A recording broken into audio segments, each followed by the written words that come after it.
దేశవ్యాప్తంగా 435 స్థానాల్లో భారతీయ జనతా పార్టీ పోటీ చేస్తోంది సార్. వారిలో ఏకంగా 106 మంది ఫిరాయింపుదారులు. అంటే వీళ్ళు రీసెంట్గా వచ్చిన వాళ్ళు కొంతమంది ఉంటే గత 2-3 ఏళ్లుగా వచ్చిన వాళ్ళు చాలామంది ఉన్నారు. భారతీయ జనతా పార్టీ అంటేనే సిద్ధాంతాలు, విలువలు అని చెప్పి ఆ పార్టీ నాయకులు పదే పదే చెప్తూ ఉంటారు కదా సార్. సో మరి ఎందుకు ఇలా ఫిరాయింపుల్ని ప్రోత్సహిస్తున్నట్టు దీన్ని ఎలా అర్థం చేసుకోవాలి? అంటే భారతీయ జనతా పార్టీ ఎవల్యూషన్ మనం కనుక చూసుకుంటే ముందు భారతీయ జనసంఘ రాజకీయాల్లో ఎంటర్ అయింది. భారతీయ జనసంఘ ఉన్న రోజుల్లో వాళ్ళ ఐడియాలజికల్ ప్యూరిటీకి ఎక్కువ ప్రాధాన్యత ఇచ్చారు. అంటే పూర్తిగా తమ సిద్ధాంతాల పట్ల నిబద్ధత ఉంటేనే ఆ పార్టీలో ఉండాలి, లేకపోతే లేదు. కానీ ఆచరణలో వాళ్ళకి అనుభవంలో ఏం తెలియదంటే అదొక చిన్న సెక్షన్కి మాత్రమే పరిమితమై భారత రాజకీయాల్లో మెయిన్ స్ట్రీమ్ కాలేకపోయారు. కమ్యూనిస్టులు కూడా ఇప్పుడు అదే పరిస్థితి. దేశంలో కమ్యూనిస్టులు ఎందుకు క్షీణిస్తున్నారు? విస్తృతమైన జనబాహుల్యంలోకి తమ రాజకీయాలను తీసుకెళ్ళలేకపోతున్నారు. విస్తృతమైన ప్రజల్లోకి తీసుకెళ్ళి అనేక రకాల వర్గాలని తమ వైపు అట్రాక్ట్ చేయలేకపోతున్నారు.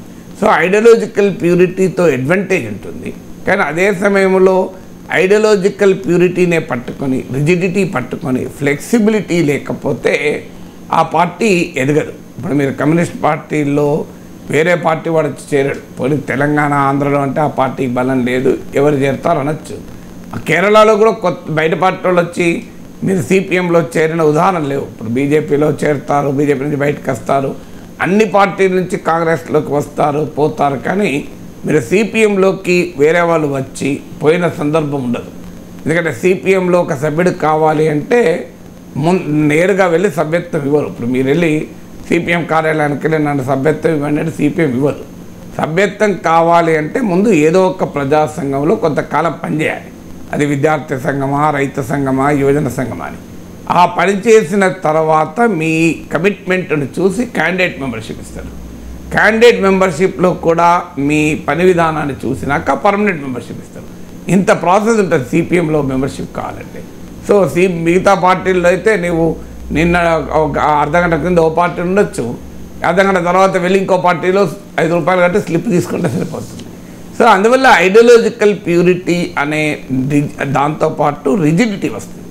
అందుకే భారతీయ జనసంఘ్ బియాండ్ ఎ పాయింట్ ఎదగలేదు. అదొక స్మాల్ సెక్షన్గా మాత్రమే మిగిలిపోయింది. ఆ సమయంలో ఎమర్జెన్సీ వచ్చింది 75 to 77. ఎమర్జెన్సీ వ్యతిరేక పోరాటంలో అనేక సైద్ధాంతిక స్రవంతులు పోరాడాయి. భారతీయ జనసంఘ్ కావచ్చు, సోషలిస్ట్ పార్టీ కావచ్చు, భారతీయ లోక్దల్ కావచ్చు. సో ఇలా అనేక స్రవంతులు పోరాడాయి. సో ఆ పోరాటం ఒక స్టేజ్ దాటాక ఈ అనేక ఎమర్జెన్సీ వ్యతిరేక పోరాట స్రవంతులు ఏకమై జనతా పార్టీకి ఎమర్జ్ అయింది. సో జనతా పార్టీ ఎమర్జెన్స్ అనేది ఆర్ఎస్ఎస్ ఐడియాలజికల్ ఫ్రేమ్వర్క్ ఉన్నటువంటి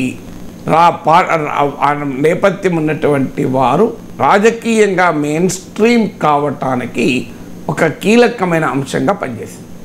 సో ఆ ప్రక్రియ జరిగాక జనతా పార్టీ ద్వారా డెమోక్రసీ మెయిన్ స్ట్రీమ్లోకి ఆర్ఎస్ఎస్ ఐడియాలజికల్ పొలిటికల్ సెక్షన్స్ రంగంలోకి దిగాయి. ఎప్పుడైతే జనతా పార్టీ విచ్ఛిన్నమైందో రకరకాల కారణాలు రీత్యా ఆ విచ్ఛిన్నానికి కూడా బీజేపీ ఐడియాలజీ కీలకం. ఆ రోజు పెద్ద సమస్య ఏంటంటే ఆర్ఎస్ఎస్ సభ్యత్వం ఉన్నవారు జనతా పార్టీలో ఉండవచ్చా అని.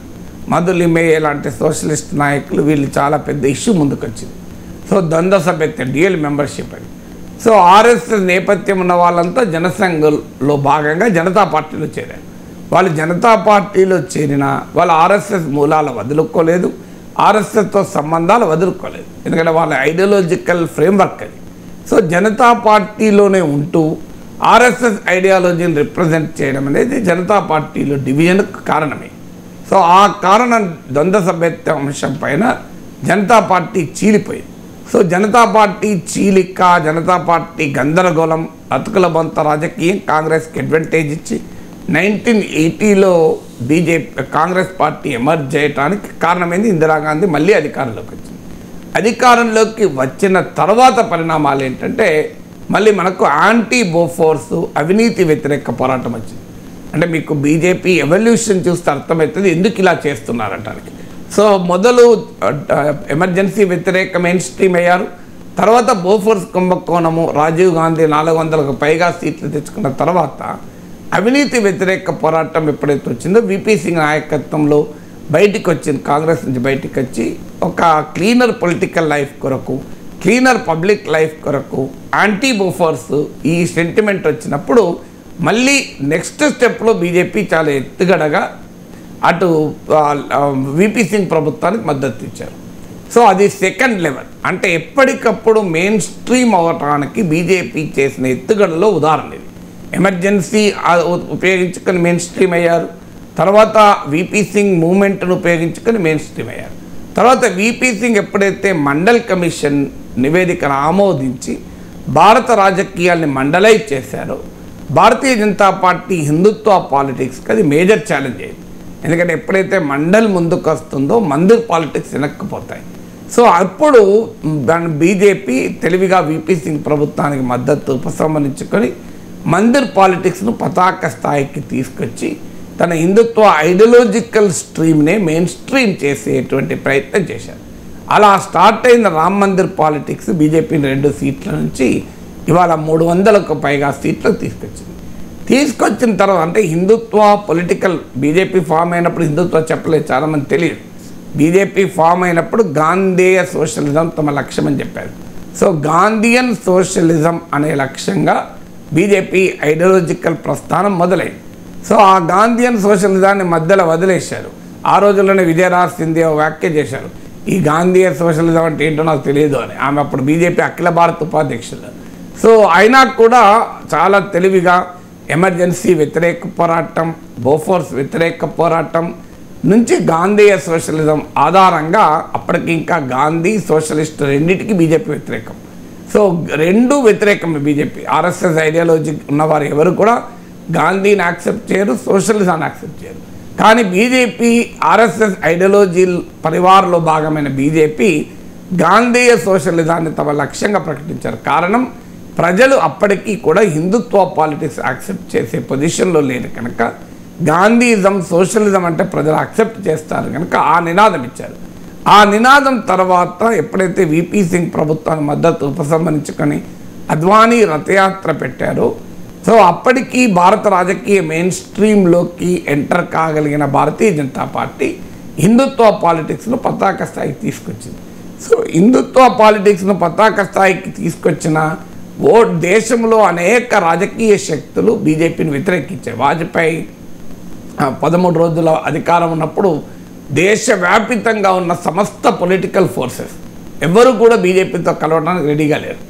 సో అప్పుడు బీజేపీకి అర్థమైంది తన పొలిటికల్ అన్టచబిలిటీ తనను ముందుకు తీసుకెళ్ళదు అని. సో హిందుత్వ పాలిటిక్స్ ఒక్కటే సరిపోదు, హిందుత్వ ఐడియాలజికల్ కోర్ ఉంటూనే ఈ పొలిటికల్ అన్టచబిలిటీ నుంచి బయటపడాలి అని మీరు అలా తీసుకున్న నిర్ణయం ఫస్ట్ 13 డేస్ పాలన నుంచి Vajpayee next time prime minister అయ్యే వరకు బీజేపీకి ఒక్క పార్టీ పార్లమెంట్లో సమర్థించక ఒక్క ఓటుతో ప్రభుత్వం పోయిన స్థాయి నుంచి బీజేపీ ఒక నేషనల్ డెమోక్రటిక్ అలయన్స్ నిర్మించగలిగింది. అందువల్ల ఆ పొలిటికల్ అన్టచబిలిటీ నుంచి బయటపడటానికి అనేక సైద్ధాంతిక విరుద్ధ రాజకీయ పార్టీలతో కూడా పొత్తు కలవడం మొదలుపెట్టింది. సో ఆ ప్రాసెస్లో బీజేపీ 2 పనులు చేసింది. ఒకటి, అవుట్ రీచ్ టు అలైస్, మిత్రపక్షాలను కలుపుకోవడానికి ఏ రకమైన శశబిషలు కాంగ్రెస్ పార్టీ, కమ్యూనిస్టులు మినహా దేశంలో ఏ రాజకీయ పార్టీతోనైనా బీజేపీ పొత్తు పెట్టుకోవడం మొదలుపెట్టింది.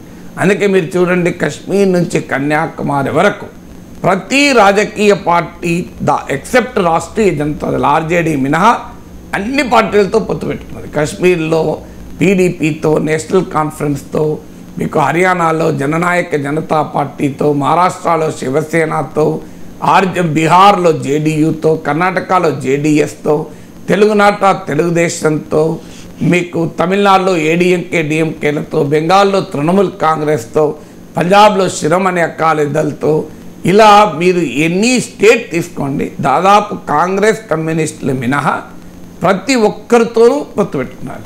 కాంగ్రెస్తో పొత్తు ఎందుకు పెట్టుకోలేదంటే దేశంలో తమకు ప్రధాన ప్రత్యర్థి కాంగ్రెసే కనుక యాంటీ కాంగ్రెస్ పాలిటిక్స్లోనే బీజేపీ డెమోక్రటిక్ మెయిన్ స్ట్రీమ్లోకి ఎంటర్ అయింది కనుక కాంగ్రెస్తో పెట్టుకునే అవకాశం లేదు. కమ్యూనిస్టులు సైద్ధాంతిక విరోధులు కనుక కమ్యూనిస్టులతో పొత్తు పెట్టుకునే అవకాశం లేదు. సో అందువల్ల కాంగ్రెస్ కమ్యూనిస్టులను మాత్రమే పొలిటికల్ అన్టచబుల్స్గా చూస్తూ మిగతా అన్ని పార్టీలను బీజేపీ కలుపుకుంది. బీజేపీని కూడా ఈ రెండు కాంగ్రెస్ కమ్యూనిస్టులు మినహా ఇంకెవరు పొలిటికల్ అన్టచబుల్గా ఇప్పుడు చూడరు. సో ఇవాళ బీజేపీతో సంబంధం లేనన్న పార్టీలు కూడా రేపో మాపో మళ్ళీ బీజేపీతో కలుస్తాయి. సో అలా భారతీయ జనతా పార్టీ తన ఎక్స్టర్నల్ అవుట్ రీచ్ పెంచుకుంది. అలాగే ఇంటర్నల్ కూడా, అంటే బీజేపీలో అందరినీ చేర్చుకోవాలి, వాడు ఏ పార్టీ వాడైనా బీజేపీని చేర్చుకోవాలని. సో అలా మొదలుపెట్టి పార్టీ డోర్లు కూడా బారుగా తెరిచి ఎవరి పడితే వాళ్ళను పార్టీలోకి తీసుకురావడం మొదలుపెట్టారు. సో ఎప్పుడైతే ఇలా ఎవరి పట్ట వాళ్ళను పార్టీలోకి తీసుకురావడం మొదలుపెట్టారో సహజంగా అనేక ప్రశ్నలు ముందుకు వస్తాయి. కానీ మీరు బీజేపీని జాగ్రత్తగా గమనించండి. ఇంతమందిని ఇప్పుడు 25% మంది బయట వాళ్ళు వచ్చారు. కానీ బీజేపీ ఏమైనా రామ మందిర్ ఎజెండా వదులుకుందా? యూనిఫామ్ సివిల్ కోడ్ ఎజెండా వదులుకుందా? ఆర్టికల్ 370 వదులుకుందా? సిఏఏ వదులుకుందా? తన గోరక్షక్ వదులుకుందా? బీజేపీ కోర్ ఐడియాలజికల్ ఎజెండాలో ఏ ప్రిన్సిపుల్ బీజేపీ వదులుకోలేదు. సో ఈటల రాజేందర్ వచ్చాడు కనుక, లేదా పలానా నాయకుడు వచ్చాడు కనుక వాళ్ళేం ఐడియాలజీ మార్చుకోలే. చేరిన వాళ్ళు మార్చుకోవాల్సి వచ్చింది. చేరిన వాళ్ళు వెళ్ళి జై శ్రీరామ్ అనాల్సి వచ్చింది తప్ప వీళ్ళందరూ వచ్చారు కనుక నేను జై శ్రీరామ్ అనేది కొద్దిగా గట్టిగా అనను అని బీజేపీ వాళ్ళు అన్నారా? So BJP was always committed to its own ideological framework. కొత్త వాళ్ళు ఎవరైనా వచ్చి బీజేపీ నినాదాలు ఇచ్చారు. ఇప్పుడు హేమంత్ బిశ్వా శర్మ కాంగ్రెస్ నుంచి వచ్చాడు. కాంగ్రెస్ నుంచి వచ్చి ఆయన కాంగ్రెస్ నినాదాలు ఇస్తున్నాడు, సోషలిజం అనో లేకుంటే గాంధీజం అనో. ఆయన అస్సాం ముఖ్యమంత్రి, బీజేపీ ముఖ్యమంత్రిగా ఆర్ఎస్ఎస్ వాళ్ళకన్నా ఎక్కువ గట్టిగా ఆయన ఎజెండా అంటున్నాడు. సో మీరు బీజేపీలో రఘునందన్ రావు ఉన్నాడు, ఆయన బీఆర్ఎస్లో ఉండే, కాంగ్రెస్లో ఉండే. బీజేపీలో చేస్తే బీజేపీ వాళ్ళకన్నా ఎక్కువగా ఆయన బీజేపీ ఐడియాలజీ గురించి మాట్లాడతాడు, దేశం కోసం, ధర్మం కోసం అని. సో అందువల్ల బీజేపీ ఎత్తుగడ ఏంటంటే ఎవరైనా తమ పార్టీలో చేరనియండి, తమ కోర్ ఐడియాలజీని డిస్టర్బ్ చేసే స్థాయిలో బయట వాళ్ళు ఉండరు. 25% కాదు, ఈవెన్ 50% బయట వాళ్ళు అభ్యర్థులైనా కూడా అభ్యర్థులు మాత్రమే బయట వాళ్ళు, పార్టీ బయట వాళ్ళు కాదు. పార్టీ నాయకత్వంలో కూడా బయట వాళ్ళు ఉండవచ్చు, అకామిడేట్ కావచ్చు. కానీ కోర్ లీడర్షిప్, ఇప్పుడు మీరు లెక్క తీయండి, దేశంలో భారతీయ జనతా పార్టీని నడిపించే నలుగురు అతిపెద్ద నాయకులు ఎవరు మనందరికీ తెలుసు. Narendra Modi, Amit Shah, JP Nadda, BL Santosh. ఈ నలుగురిలో ఒక్కరు కూడా ఆర్ఎస్ఎస్ నేపథ్యం లేరు. నలుగురు కోర్ ఆర్ఎస్ఎస్ ఐడియాలజీ నుంచి వచ్చిన వాళ్ళే. మీరు మోడీ క్యాబినెట్ తీయండి, 80-90% ఆర్ఎస్ఎస్ నేపథ్యం ఉన్న వాళ్ళే ఉంటారు. చాలామందికి ఒక రాంగ్ నోషన్ ఉంటుంది, బీజేపీ అన్ని పార్టీల నుంచి ఆహ్వానిస్తున్నారో వాళ్ళు తమ ఐడియాలజీని వదిలేసుకున్నారంటే అది పూర్తిగా నిజం, అబద్ధం. వారి ఐడియాలజికల్ ఎజెండా ఏది వదలలేదు. సో ఎవరో నాయకులు హేమంత్ బిశ్వా శర్మ వచ్చాడనో, సర్వానంద్ సోనోవాల్ వచ్చాడనో, ఈటల రాజేందర్ వచ్చాడనో, ఇంకోరు వచ్చారనో బీజేపీ తన ఎజెండా దేన్ని పక్కకు పెట్టలేదు, పక్కకు పెట్టదు కూడా. అదే సమయంలో వచ్చిన వాళ్ళు ఎవరైనా బీజేపీ ఎజెండా చెప్పాల్సిందే, ఆర్ఎస్ఎస్ ఎజెండా చెప్పాల్సిందే తప్ప సొంత ఎజెండా చెప్పడానికి అవకాశమే లేదు. దానికి తోడు నాయకత్వం మాత్రం ప్యూర్లీ ఈవెన్ టుడే ఆర్ఎస్ఎస్ సంఘటనే నిర్ణయిస్తుంది.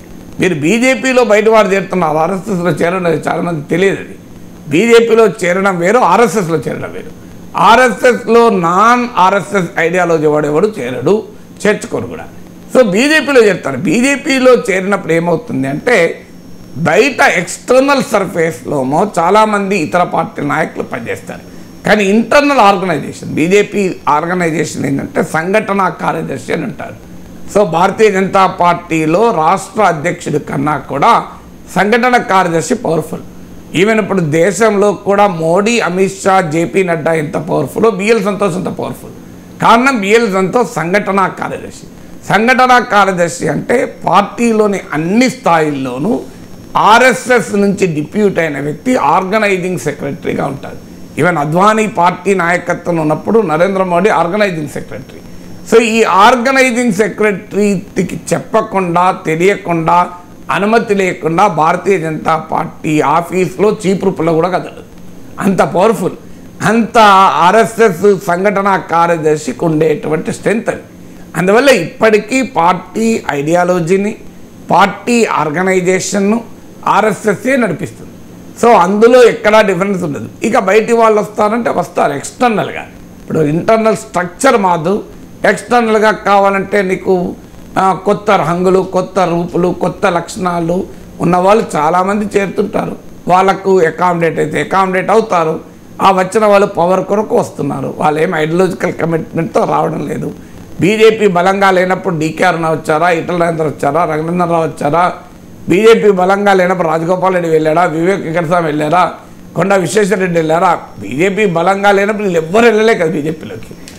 అప్పుడు ఉన్న వాళ్ళు వీళ్ళే, కిషన్ రెడ్డి, ప్రకాష్ రెడ్డి, ఇంద్రసేనారెడ్డి, బండారు దత్తాత్రేయ, వీళ్ళే కదా అప్పుడు ఉన్నది.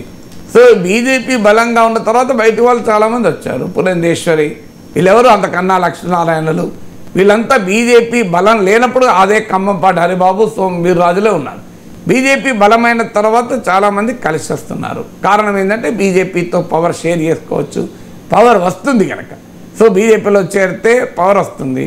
సో వాళ్ళు చేరుతూ ఉంటారు. చేరిన వాళ్ళు ఎంతో కొంత తమ పార్టీకి ఉపయోగపడతారని వాళ్ళు చేర్చుకుంటున్నారు. అందువల్ల ఇదొక వ్యూహాత్మకంగా జరుగుతున్నటువంటి పనే తప్ప బీజేపీ ఏదో ఐడియాలజికల్గా డైల్యూట్ అయిపోయింది అనేది కాదు. అయితే సమస్య ఏంటంటే ఈ ప్రక్రియ అంటే బయటి వాళ్ళను ఇష్టారాజ్యంగా ఆహ్వానిస్తున్న సమయంలో బీజేపీ ఎదుర్కొనే ఛాలెంజెస్ ఏంటి అనేది క్వశ్చన్.